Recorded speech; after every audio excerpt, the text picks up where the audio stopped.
Hi everyone, I'm just making ragu tonight, so I thought I'd bring you along and show you how I make my beef ragu with homemade pappardelle. Okay, so I have my blade beef here. I use blade because it's a slow roasting beef, so it means it's just got a little extra fat.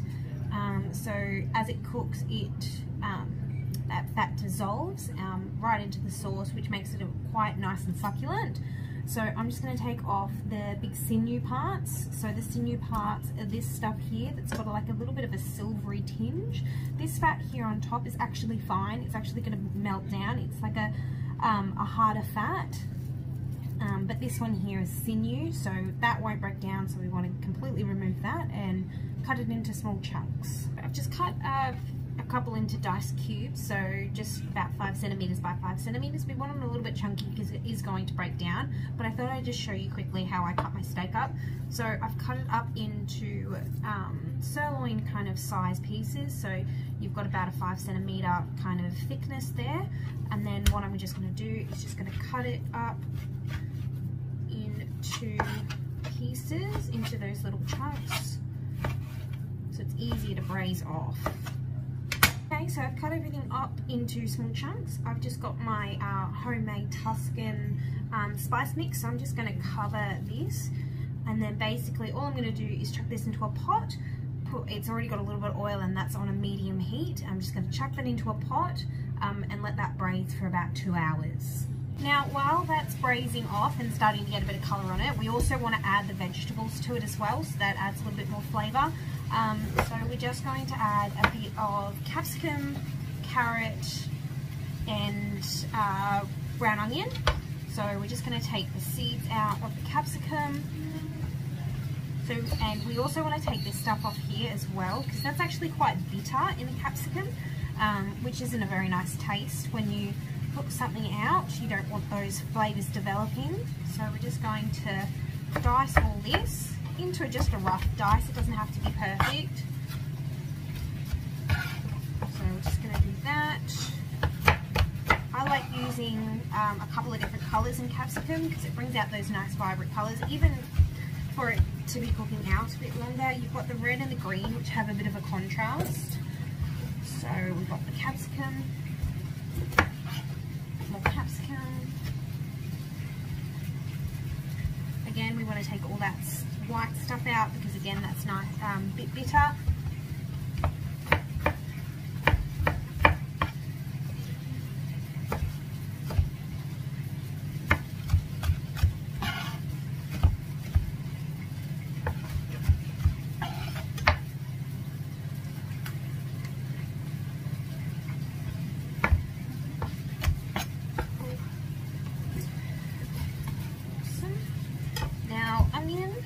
Again, we just want to dice that. We're just going to top and tail it. Awesome. Take the skin off.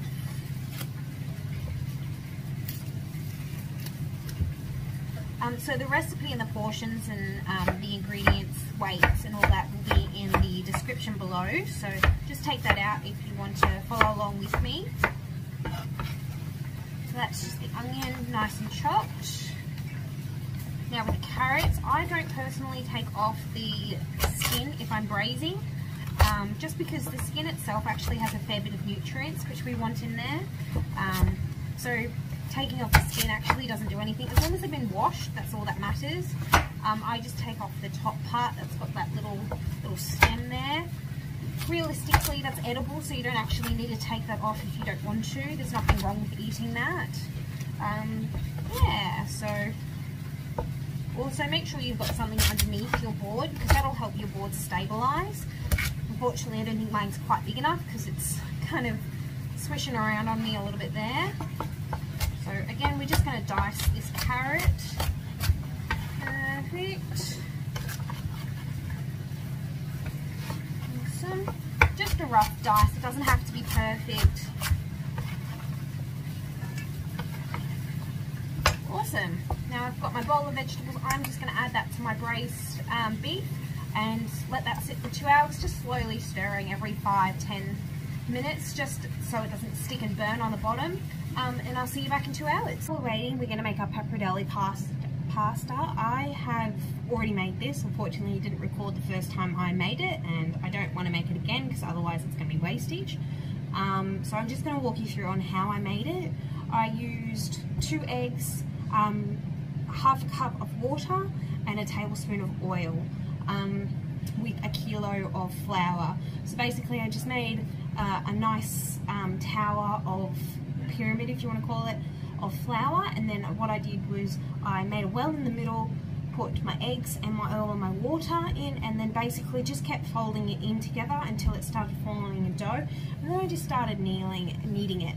So basically how I knead is I use the palm of my hand and push it in and pull it back out.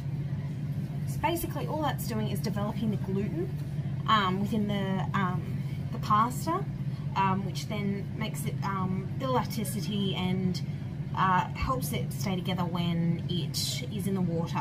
I will bring you guys back when I start rolling it out.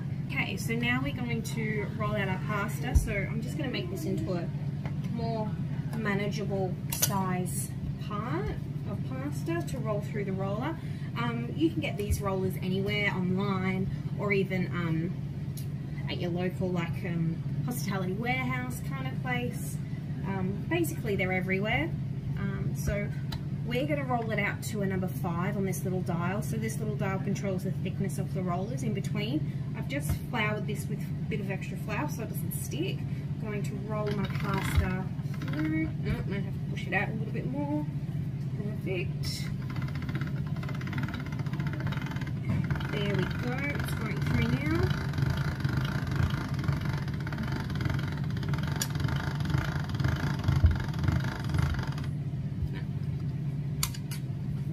So while we're waiting for the ragu to reduce and braise off, we're going to make our pappardelle pasta. So I've just rolled this out a little bit with the dough roller, with just a normal roller. So, and then we're going to put it through the dough roller. So I've just got it set on 0, and I'm just going to roll it through a couple of times to get that nice dough consistency. If it wants to go through, there we go.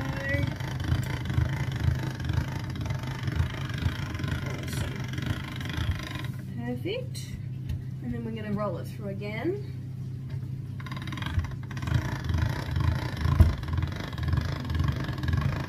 So basically what we're doing is we're building up that thickness in the pasta.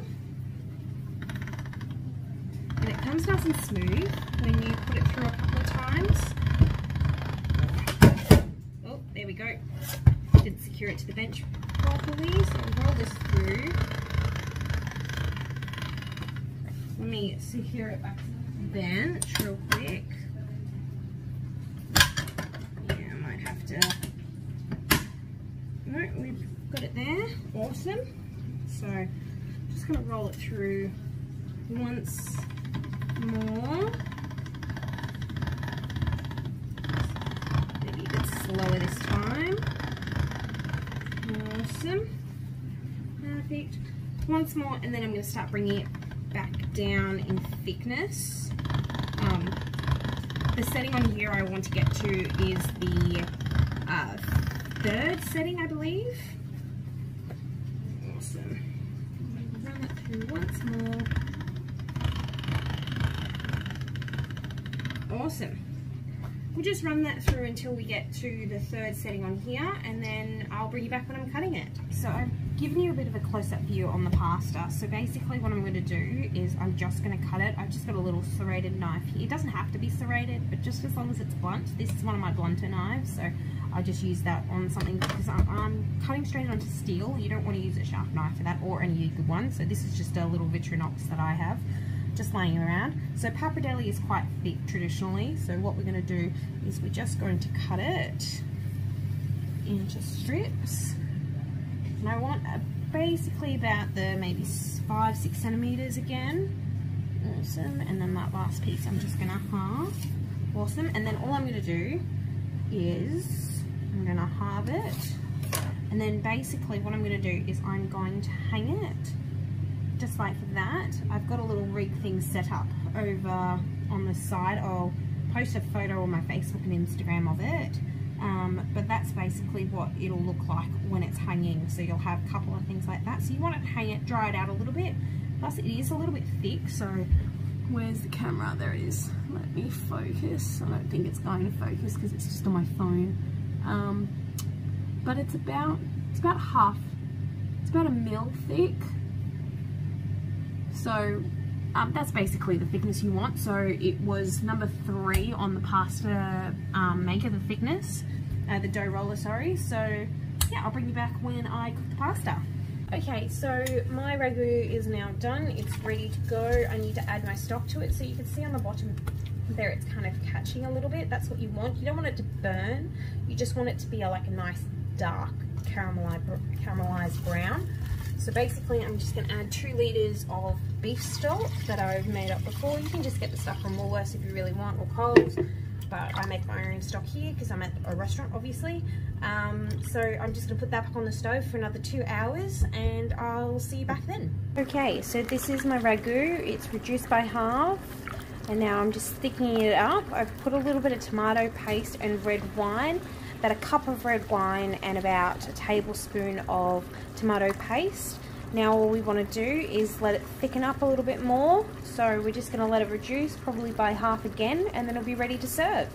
Okay, so this is just my water. I've got some rock salt in there ready to go and I'm just going to drop my pasta in. So this is my fresh pasta that I made beforehand that you guys saw me cut up. Perfect. I'll just grab a little bit more of that. Perfect. Awesome. And then all I'm going to do is stir it around a little bit and just make sure it's not stuck to the bottom. Perfect. Awesome. I've already done one batch. That's what the little brown stuff is on the top. Perfect. So it's coming up to the top. Awesome. We're just going to let it go a little longer. Basically when it starts floating it just means that's pretty much cooked. I'm going to cook it just a little bit more because I'm not going to be putting it in a sauce. I'm going to be putting this straight into a container and then the sauce on top. So we're just going to cook it off just a little longer.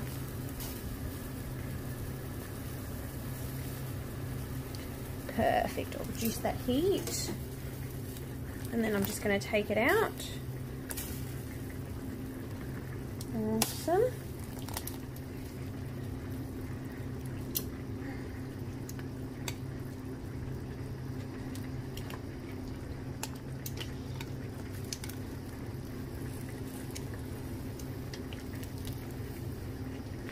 Perfect.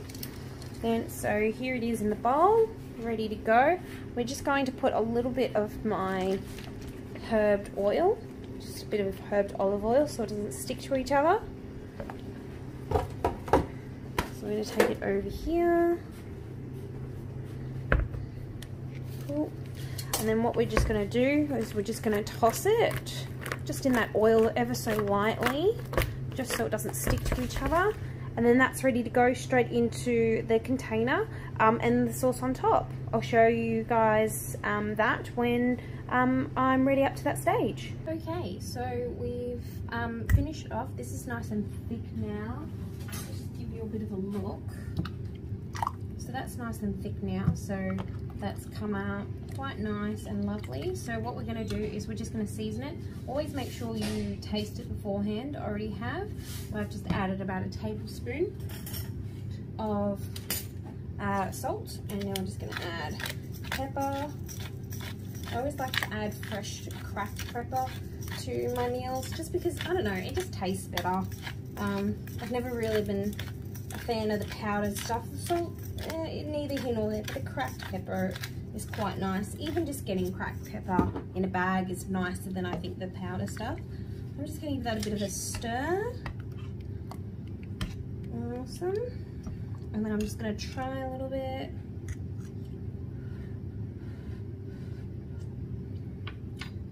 That's perfect, that's spot on. I don't need to add any more to that. I'm just gonna add a little bit of spinach down the bottom with that pasta because it's a takeaway meal. Because this is part of our delivery service, I presented it into a container. So this container is a reusable container. It's got a little rip tab here, so basically the customer knows that this hasn't been opened after I have served it, so it's ready to go. They take that off and then they can reuse this container as many times as they want. It's not like a Chinese container, it's a lot sturdier, so it's not going to become brittle and break. It's a different type of plastic, which is recyclable, so this plastic is recyclable. Perfect. So we're just going to pour this on top of here. Make sure I get a fair bit of the meat and a nice helping of that sauce. Perfect. Awesome, just a little bit more sauce. And then that's it. Chuck the lid on.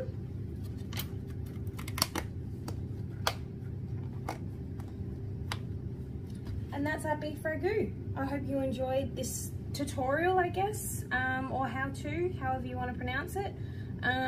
I've had a lot of fun doing this, so I'm going to continue and hopefully get better at doing it, and yeah, have a nice day.